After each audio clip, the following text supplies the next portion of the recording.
Likutei Moharan Torah Hey. We are holding in Seif Hey. So after we explained that the voice that a person gets out in force during davening hits his brain, and this turns into thunders, right? And that wakes up the heart. It straightens out the heart. It wakes the heart, to be mechavan yutfilah. And the heart straightens out. Then a person is zoicha to simcha. And then once a person is zoicha to simcha, he will be able to do the mitzvahs happy just with the mitzvahs themselves, not because he will get some kind of schar for them. Then he'll be able to know, he will get into the Simcha Kodesh Baruch Hu. Because the Simcha Kodesh Baruch Hu is inside the mitzvahs. And if you're happy only for the mitzvah without needing any schar for it, means that you actually you're fused with, you're sharing the actual Simcha of HaKadosh Baruch Hu, which is one with HaKadosh Baruch Hu himself. And if something is missing in the Simcha, you're able to tell. You're able to tell. It's not, and like everything else, it's a matter of practice. Right now we can say, how can we in simcha? A little less, a little more. How would I know? Because right now we're not there at all. We're not in that simcha at all. But once you get into that simcha, once you really get in that simcha, you are able to tell different aspects of the simcha. It's like that they say that the Eskimos, they have like how many names for snow?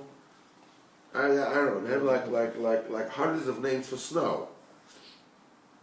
This kind of snow, that kind of snow, wet and soft, dry and soft, dry and hard. And they have literally, I don't know, hundreds, but over 100 for sure. Why? Because that's the Metzias. They live in snow. So they're able to tell differences, with different kind of snow. But by us, snow, it's cold, period. Why? Because we don't live in snow. Same thing, Kivioch B'derech Moshe is here. If you are able to go through this process, you keep your mind from going into Chochmas Chitzonis, and you careful, to keep your yirah, your shemaim should be the way it's supposed to be. And you daven b'kol ram, and the voice hits your brain and becomes ram. It clears out your heart, and your heart you can get into the simcha. You get to be there. It becomes the simcha of the mitzvahs become for you like the snow for the Eskimos. You will have literally hundreds of different names for simcha. That kind of simcha, this kind of simcha, this is missing in the head of the simcha, the hands of the simcha, the legs of the simcha. It is impossible now even to talk about it because, you're like, say, half if I've dollars, really, millions of differences. Baseball, all right? What is baseball? Baseball is somebody taking the ball and throwing it. He's taking a ball that is made out of leather, and he's throwing it. And another clown is holding a piece of wood, and hits it. That's it. Hits the ground, doesn't hit the ground, this, that, whatever it is. But once you live in the world of baseball, he has, that's a fastball, that's a curveball, that's a slider, there's a slurve, a slider and a curve is a slurve. Then you have a knuckleball, and then you have a short swing, and a long swing, and a sweet swing, and he has a hold, and it's an inside out, hit the other way, pull hitter, Texas leaguer, Texas leaguer, the whole shebang you have. That's the spot. Texas leaguer, Leaguer. take the hit. there's a cheap hit, you know, blooper over the shortstop. yeah, it's just like you get so many different kind of on what. It's like, believe me, I apologize to all the baseball fans or sports fans anywhere for what I'm about to say now. But actually, when I first came to America, I didn't know anything about baseball. I knew it existed, but I had nothing to do with it. And my father-in-law was, a baseball fan, whatever. He tried to explain to me that, with the stats and this, and this research, this, stats, and it goes back a long way. So I said, it's nothing. It's absolutely nothing. They're just throwing a ball and it hits with the ball. So they're all kind of intricacies. I said, so what? I says, you can make this for the same amount of money. You can make a nose-picking competition. Who gets the biggest piece of whatever it is out of his nose? And he's a natural nose picker. He was born with a great nose and very slim fingers. And you can come with all kinds of terminologies, this, that. Ultimate, so what's the difference?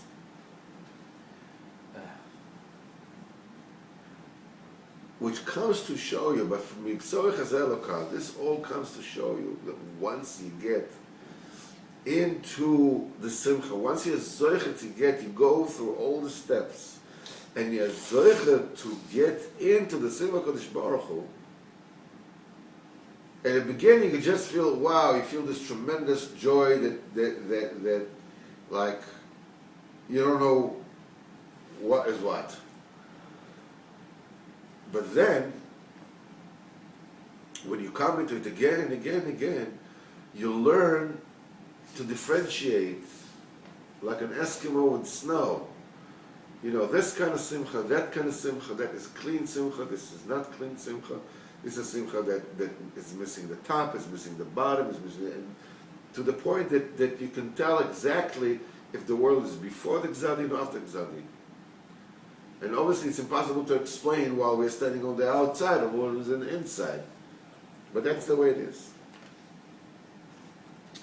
And then when you're zoichet to do the mitzvahs, when you are happy in the etzem ma'aseh of the mitzvahs, and you don't want any schar at all, you'll be able to know if it's before the verdict or after the verdict. And we said before that in order for the voice to produce thunders, a person must guard his moyach from external chochmas. There's also a need that the voice will come out of gvuros. In other words, not only the body of the violin, the moyach, has to be complete.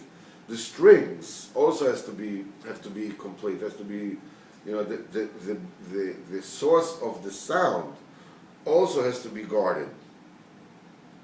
You have to have that the voice itself will come out from gvuros. In other words, from a man who is Yireh Shamayim. Now, the Rebbe explains that this Yireh Shamayim that the voice is coming out of, it has to be mixed with Avos Hashem. In other words, the voice itself is not just an outlet of gvuros. It's a special kind of gvuros. It's a gvuros that in it is mixed Avos Hashem. And it says like this. Sif Hey. That you should know that even though it is said before that the voice has to come from gvuros, in other words from Yireh Shamayim, you have to include the gvuros in chasadim. Smaller beyamino. You have to include the left and the right. In other words, you have to include the gvuros which euphemistically are called the left in the chasadim, which are called right. Kmo shekosu b'gvuros yesha yamino. In the gvuros is, the salvation of his right.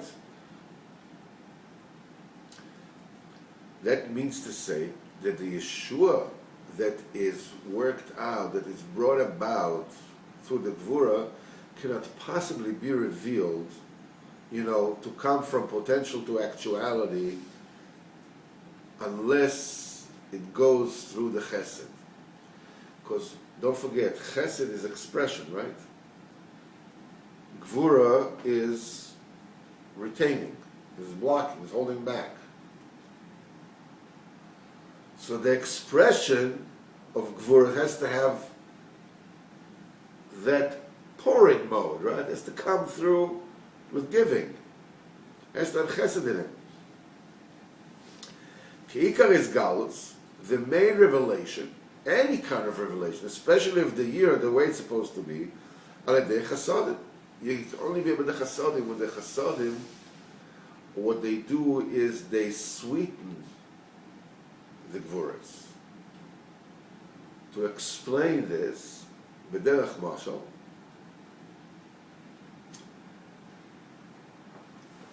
when you make an engine of a car and you're using the explosion of the gas in the cylinder, okay? Now what you want to do is you want to channel that force and ultimately produce forward movement of the car, right? Which means that the containment, which is gvuras, channeling, is constriction, has to come out of a thought of chesed. You're going to take this power and ultimately do good with it, drive the car.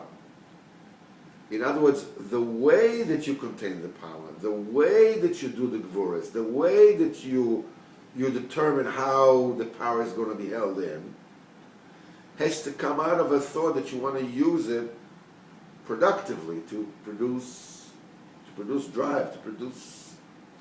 That means that it's gvura, it's containment, but it's sweetened. Why? Because it means it is used for a purpose of doing good. How you constrict it, it depends, because you want to use it to drive the car. You don't just let it, you don't just contain it, so it just explodes inside and doesn't go anywhere. In other words, what is the thing that directs how you channel it? Your kavana to do a chesed, to drive the car, right? To make a car move. Am I explaining myself well? Yeah. So that means that the gvura, the tzimtzum, is sweetened. In other words, it's done purposefully. It comes out effectively. It comes out productively. A sweetened gvura means a gvura that has been tamed and has been harnessed for productive purpose in order to allow something to happen, or to harness a raw energy or whatever it is for constructive purposes. It's for some type of blessing. It's always to bring down. Gvuras memutokus. It means sweetened gvuras. It means gvuras that are done, are used productively. L'tzad chesed.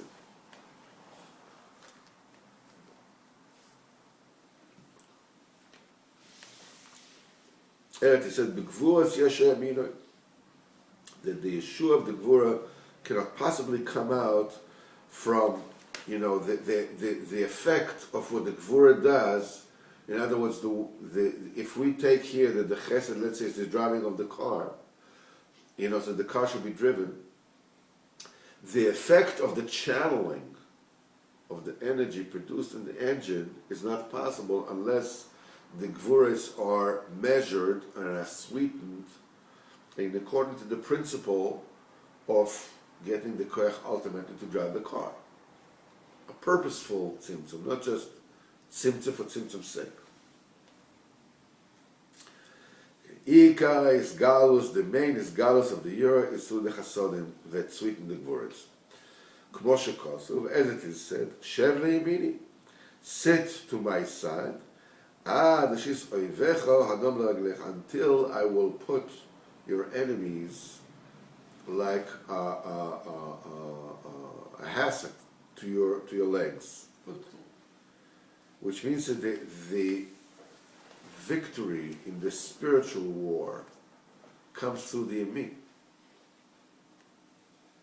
which is Ahava. Because to come close to HaKadosh Baruch Hu, you have to use both Yira and Ahava. You have to use fear of Hashem and love of Hashem together. Because Yira alone and love alone are not enough to win the war of the Yetzer. And when a person is able to attain both Yira and Ahava, then his voice comes out from the voice and Chasadim together. Such a voice is the raw material that makes thunders that awaken the heart. You know, it is very, very easy to love Hashem.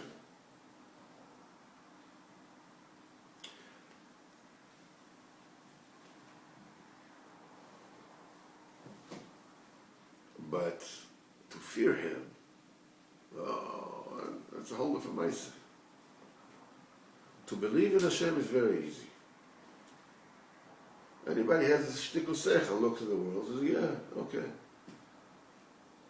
But that doesn't drive your wagon anywhere. The love of Hashem that is not, doesn't come together with Yiras Hashem, doesn't lead you anywhere. Same thing as they say that Lahava Efav Avdolas, like, you need to function in life, right? In order to function, you need to love certain things and to drive towards them because you like, normal person. I'm not talking about, Avodah Hashem. Normal person, he wants to have life. He wants to have a nice house, wants to have this. He likes it. And there has to be the element of fear in it.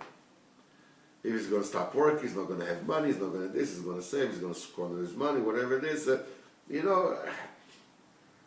There has to be love and fear at the same time in order for a person to live a normal life. The minute you take any one of those equations out, if you take a person, you take the love totally out of his life, all you have is fear, that you go into father. You got these guys blowing up, what they got to lose. And how of those, you take a guy and you give him $1 billion. Boom. What you did, you took fear away from his life. You don't need to control what you spend anymore. That's it. You can just spend and spend and spend. And as much as you'll spend, you'll never be able to spend everything. Because you need this kind of equilibrium, this kind of balance between ahava and yira, love and fear. Although that kind of love and yira, of ahava and yira, is a derivative of the supernal tachas of the world, which is getting close to Kodesh Baruch Hu, which is to establish your Olam Haba the way it's supposed to be, through ahava and yira, through love and fear. Not too many theories. And this is so you have to with chen tzorich l'shotef ahava im yira. That's why you have to fuse and combine love with the fear, so that it will become thunders when the voice will hit the brain, because yira alone is not enough to clarify the brain properly from bad hirurim. Just because you're afraid from a Kodesh Baruch Hu, there's still bad hirurim coming to the mind. That's not, yira by itself is not enough. You also need Ahavas Hashem, because loving Hashem will cause it to the point, for things to be like this, that from the force of the love that you have to Kodesh Baruch Hu, bad thought what you enter your mind, b'chlal. From fear, beseder, you'll be free. Once they come in, you push them out. But from Ahavas Hashem, you don't even let them come in, Bichlal. So no bad, music, no bad, reveries, no taivas. And when the brain becomes clean, when the brain is clean, then the voice becomes a thunder.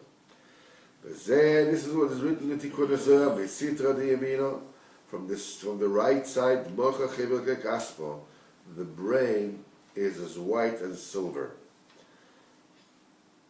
In other words, from the side, from the right side, which is the side of Ahavas Hashem, what it does is it produces, once there's proper year there, and you combine it together with the love of Hashem, that produces clean, pure, like sterling silver, like clean mind, clean from outside chokhmas and outside machshavas and taivas and everything.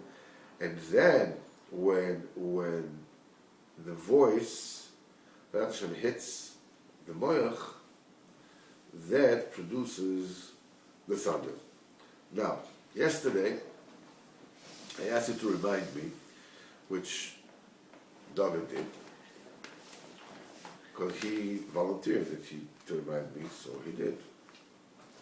We spoke about hearing the arguments between the tzaddikim.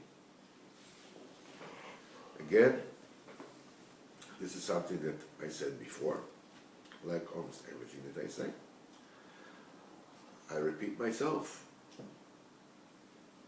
A, because it needs to be driven in, and B, because I have to use my arsenal to the best of my ability.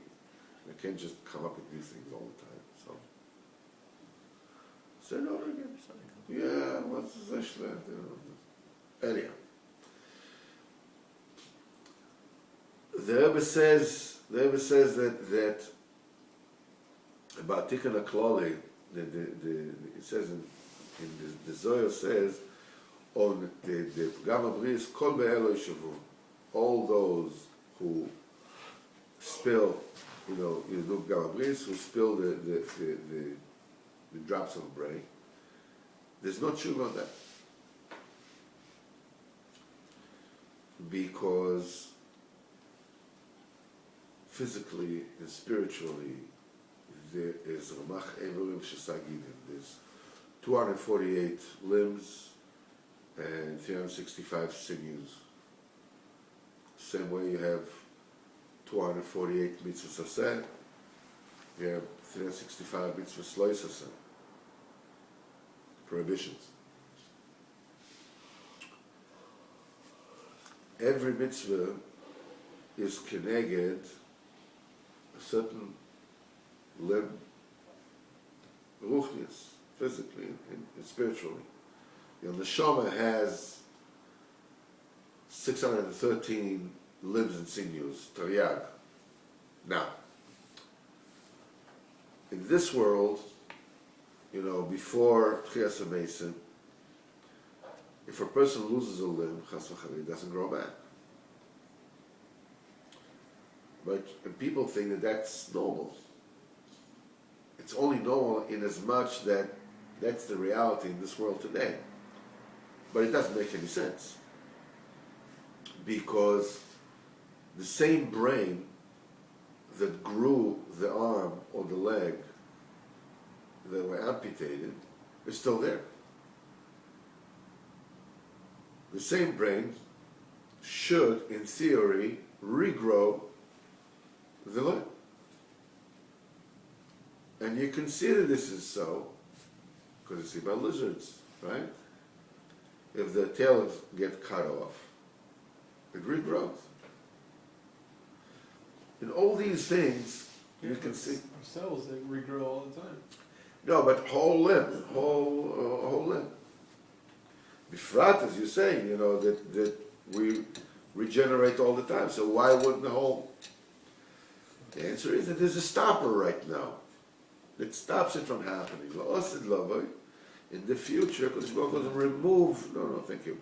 is going to remove the stop,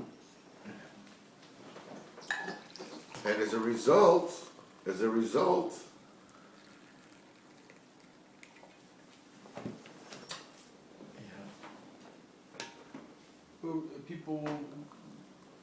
People will grow from a microscopic, even etzem luz, the luz bone. You know, from inside the grave, kal v'chomer, of course the limbs will grow. That's the reason why beruchnius now tshuva is possible. Because what does tshuva mean? When a person is doing an avera, chas v'chalila. I heard Rav Shapiro said that somebody in Romania who once did an avera. Long ago. There is such a mitzvah. That what he does, he has damaged the spiritual limb. So there's a tikkun for it. Tikkun is go back to the brain, the spiritual brain. Thinking of tshuva, you go back, and through tshuva, this spiritual limb is regenerated. That's the source of tshuva. But the pgama bris is a damage in the brain itself. How can it possibly be regenerated? You damage the source that regenerates everything. So the Zohar says, you know. Be a source for that source, though, right? The Zohar says, "Kol be'elo yishavu." Nobody can. So Abenu says, nobody knows how to learn the Zohar except for me, and tshuva helps.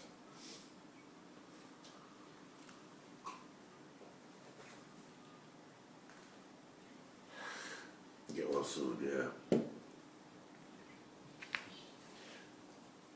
Is that my favorite too? Yeah, get well soon. Tshuva does help. Question is, why does a man have to use such a teasing and frankly rather like enraging kind of? Nobody knows how to learn except for me. Yeah, a lot of people come up with this kind of concept. Well, what do you mean? Nobody knows how to learn the Zohar except for you. But Arizal didn't know how to learn the Zohar. The Baal Shem Tov didn't know how to learn the Zohar. The Heilige Maggid of Mezrich didn't know how to learn the Zohar. The Baal HaTanya didn't know how to learn the Zohar. Only you. The Ramban didn't know how to learn the Zohar.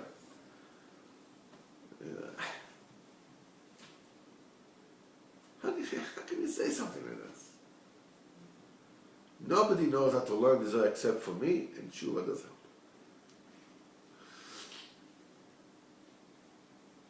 Well, Rabbeinu says, and he comes and says, not only the tshuva does help, but he gives tikkun haklal. He says a tikkun for everything. Now, the Zohar Kodesh says it doesn't help. Tshuva does not help. Or he says nobody can knows how to learn the Zohar except for me, and it does help. What happens is that we've been learning Likutei Moharan long enough to learn on that system of parallel mechanisms, where if a person does an avera chas v'chalila, and he raises up the aspect of the animal within him, which really the punishment should be that his body will die. So we're using this the technique of parallels, and it's shifted onto a behemoth, and then men's animals being sacrificed, and that has the same pe'ula. all the mitzvahs are remote controls, are working on this parallel system.